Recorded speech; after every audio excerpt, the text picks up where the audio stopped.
Family గారు మీరు చాలా గ్యాప్ తర్వాత వస్తున్నట్టున్నారు. మీరు కూడా ఏంటంటే కొంచెం చెబ్బీగా తయారయ్యారు ఈ క్యారెక్టర్ కోసమా? సినిమా యాక్చువల్లీ చాలా బాగుంటుంది.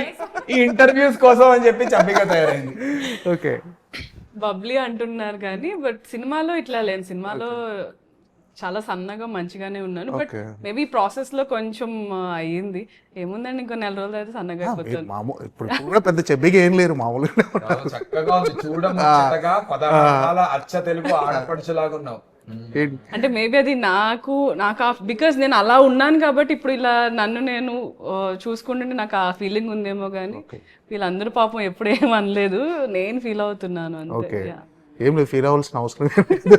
మొన్న మీరు చెప్పారు కదా, ఎవరు అలా అనట్లేరు నన్ను, నాకే అనిపిస్తుంది అని చెప్పారు మీరు. అనట్లేదు, కోపం కొద్దీ నేనే అనేస్తాను ఇప్పటి నుంచి అనండి అన్నట్టు. అయినా you looking really good, no worry. No, that was my genuine feeling. ఎందుకంటే ఇంత ముందు వేరే మూవీ ఇంటర్వ్యూస్ లో అక్కడ చూసాను, యాక్టర్స్ అంటే ఇట్లానే ఉండాలి, మీరు ఇట్లా అయ్యారు ఎందుకు అని నన్ను అడుగుతారేమో, నేను ఏం సమాధానం చెప్పాలని నేను భయపడుతుండే టీజర్ లాంచ్ రోజు. బట్ అలా ఎక్కడ జరగలేదని ఐ ఫెల్ట్ హ్యాపీ అబౌట్.